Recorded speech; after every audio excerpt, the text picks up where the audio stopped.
I've got to hold my hands up here, and I do feel a bit awful saying this, but I wasn't convinced by Southgate as England manager at the time. I felt he could be a bit too pragmatic, maybe a bit safety first, when I felt we could have utilised England's attacking flair in certain moments. And then I watched Dear England, and it really changed my whole perception of Gareth and his coaching styles and the way he did what he did when he was kind of on the touchline and in the kind of dressing room. Do you kind of hope that there are more people like me that kind of go into this, perhaps with that same, not prejudice, but the same kind of doubts about him as a manager, that leave feeling much more, I don't know, kind of with a new perspective, I suppose, on how he did in the England job? I hope so, and that's really interesting to hear. I mean, certainly when he went from caretaker to manager, there was a lot of noise about him not being possibly the right man for the job.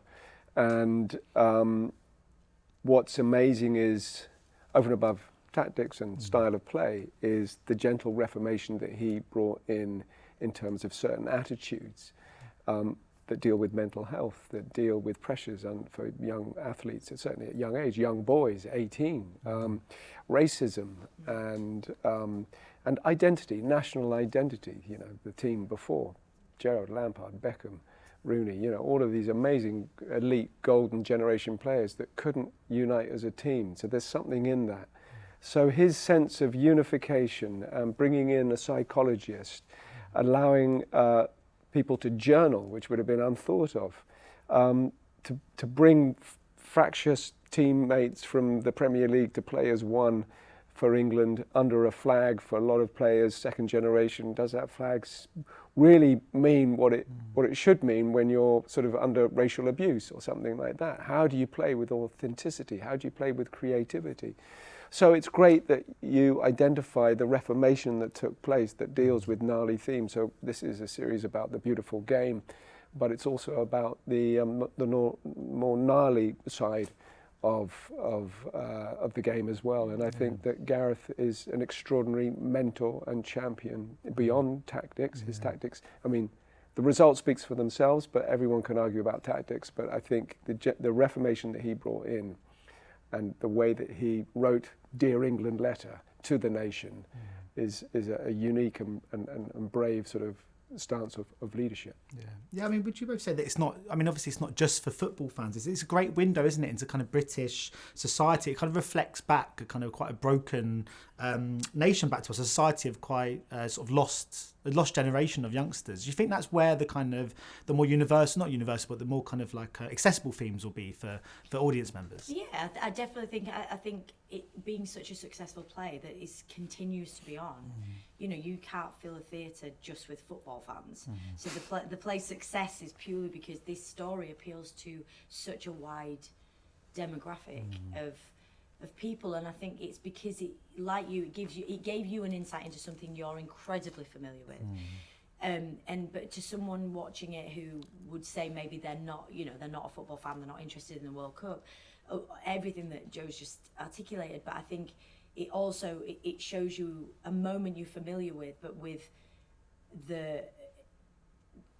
this perspective that we as people can do better, and we as a response, regardless of whether it's to a World Cup, but to how we respond, we should be better than that. And I think that the fact that it does show the response to the penalties being missed or to Gareth personally and all of those things, and highlighting that there is a consequence to it. Is not everyone, but a noisy few who it can be appalling when you see it in a way that you have the close-up on the person. It's a drama and everyone's an actor, but it's easy to kind of shout when you're in a stand. But when you can see what these young men go through, all to put on an England shirt, you know, it's a lot, and they should be praised and heralded. Yeah, because I mean, there's kind of similarities to some degree about being an actor and being a footballer, in that you're kind of. But I mean, you're in the not the pay. No.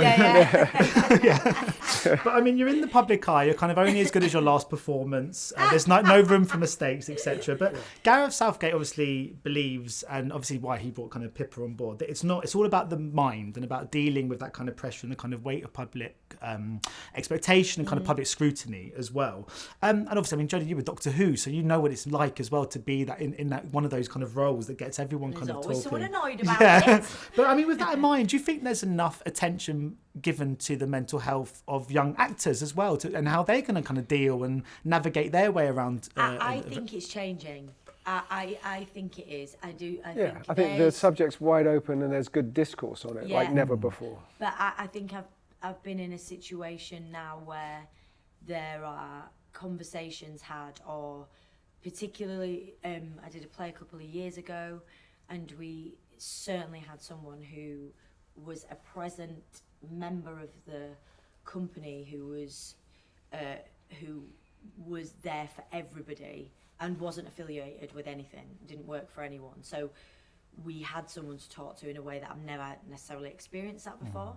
And so I do think there are elements of it changing. But what I think is fascinating about Dear England is that these players are insured beyond belief for their little toe, but their brain has not had the same amount of care, and they're young, and or at the point where they won't get to wear that shirt again because they're coming to the end of their career. So the pressure on that as well, and the fact that it hasn't been a part of the team historically, and it was something that Gareth brought in, is another thing that, like say, you won't have known that until you watch it.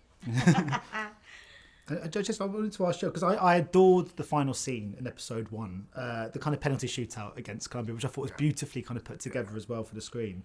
It brought it all kind of back. But I wanted to ask, because the feeling of scoring a goal, and there's this kind of, when you celebrate a goal, I should say, there's this kind of instant euphoria that you kind of feel as a football fan, where you kind of lose your shit, basically. How was it shooting that sort of celebration over and over again with multiple takes? Because it's kind of spontaneous and instant, and you can't control it. But you had to, I guess, celebrate on the touchlines, but like, cut, right, let's go again. How was it to shoot those moments of euphoria in this? That's a good question. Not easy. It was 4 o'clock in the morning, I think, we were doing this. Yeah, and we were right in North London or Barnet or somewhere, and but you lock into memory. It's complete memory recall. I mean, I have those same reactions, and so as repetitive as it gets, that's what you as an actor, you're asked to bring over. If it's 4 o'clock in a very cold morning and you're asked to replicate that, you just put yourself in the mindset.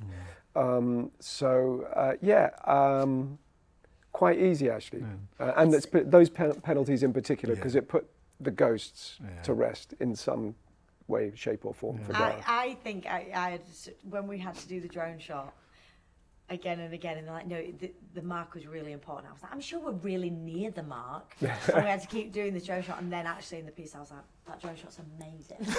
And our positioning was vital. And I did not appreciate the amount of times it's like, oh, you're slightly off centre. Does it matter? You're going to really, does this tiny little thing matter? And then actually when you watch it, you're like, the positioning of everybody in the final drone shot is essential. There's one moment in that which I thought was lovely, as Gareth goes to the keeper and he shakes his hand. And I thought it's a very small but very telling sign of the kind of the man he is.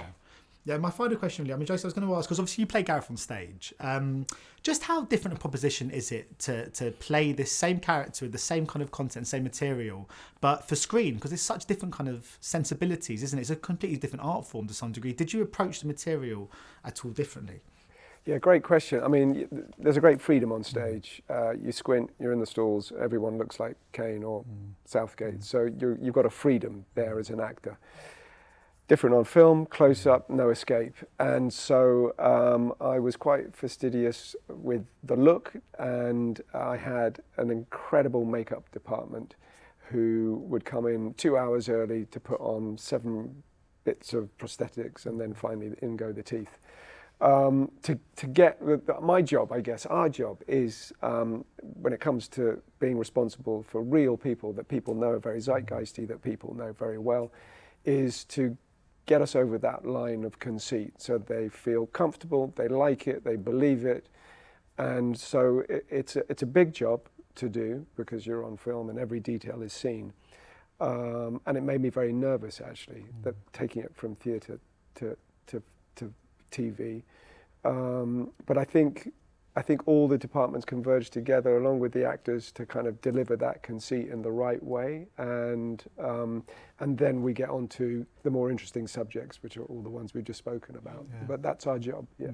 Well, you did a great job of it. Oh, both. thanks. Thank you so much for your time today. Bless Much you. appreciated. Cheers. Appreciate it. Thank you. Ladies and gentlemen, you're watching Hey You Guys. Hey, you guys! Hey, you guys! Hey, that's what they all say. Hey, you guys! Hey,